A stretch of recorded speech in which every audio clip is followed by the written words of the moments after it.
এইয়া মেডিকেল পাই গ'লোঁ আমাৰ নতুন মেডিকেল নলবাৰী চিকিৎসালয়।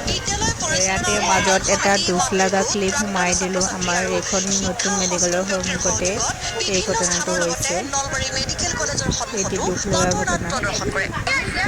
ল'ৰাটো স্কুল যাব নিদি কাম কৰাত লগাই দিছে। কিমান দুখ লগা ঘটনা চাই লওক। ফ্ৰেণ্ড হ'লে এনেকুৱা হ'ব লাগে ন। ফ্ৰেণ্ডক কেনেকৈ স্কুলত নিবৰ কাৰণে পুৰা যুঁজিব লাগিছে। বিভিন্ন ধৰণৰ কাম কাজত জড়িত কৰাই টকাৰ অভাৱতো একাংশ ছাত্ৰ ছাত্ৰীক কম বয়সতে অভিভাৱকে বিদ্যালয় যাবলৈ মানা কৰে। যিহেতু এতিয়া ৰাজ্যৰ চৰকাৰী বিদ্যালয়সমূহত সকলো সা সুবিধা বিনামূলীয়াকৈ দিয়া হৈছে, এই বাটৰ দাঁত কাৰ্যসূচীৰ জৰিয়তে ৰাইজক কেনেদৰে সজাগ আৰু সচেতন কৰিব পাৰি আৰু শিক্ষাৰ মানদণ্ড উন্নত কৰিব পাৰি, সেই উদ্দেশ্যৰে এই বাটৰ দাঁত কাৰ্যসূচী হাতত লোৱা বুলি বিষ্ণুৰাম মেধি উচ্চতৰ মাধ্যমিক বিদ্যালয়ৰ অধ্যক্ষ ঘনশ্যাম কলিতাই জানিবলৈ দিয়ে।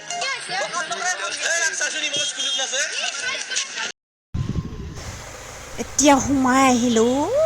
এয়া আমাৰ মেডিকেলৰ সন্মুখ। এতিয়া আমি সোমাই যাম। এইফালে দেউতা আৰু বেবীয়ে টিকেট ল'বলৈ গৈছিলে। এজন মানুহক কৈ থৈছিলোঁ টিকেটৰ কথা লৈ থৈছে। এতিয়া আমি ভিতৰত সোমাই যাম। এয়া ভিতৰত সোমাই আহিলোঁ। দেউতা আৰু মই সোমাই আহিলোঁ। বেবীয়ে মোবাইল ধৰি ধৰি কেমেৰা কৰি আছে। এয়াই ভিতৰত এয়া দেউতাই কি কৰিব দিছে এইটো বিচাৰি আছিলোঁ, বিচাৰি পালোঁ। এয়া দেউতাই বহি আছে। এই চাওকচোন নতুন মেডিকেলৰ অৱস্থা একেবাৰে ধুই পেলাই। কি অভদ্ৰ মানুহ দেই, এনেকুৱা কৰিব লাগে নেকি? নতুন মেডিকেলখন বনাইছে, চাফা কৰি ৰাখিব লাগে ন। মানুহ আৰু দেই, মানুহৰ জাত। এয়া দেউতাই এণ্ট্ৰি কৰিব গ'ল আৰু আমি বহি বহি ভিডিঅ' বনাই আছোঁ আৰু আপোনালোকক নতুন মেডিকেল দেখাই আছোঁ। আৰু আপোনালোকে ইয়াতে আহি যাব। আমাৰ নতুন মেডিকেল চব সুবিধা আছে, আহি যাব চবেই।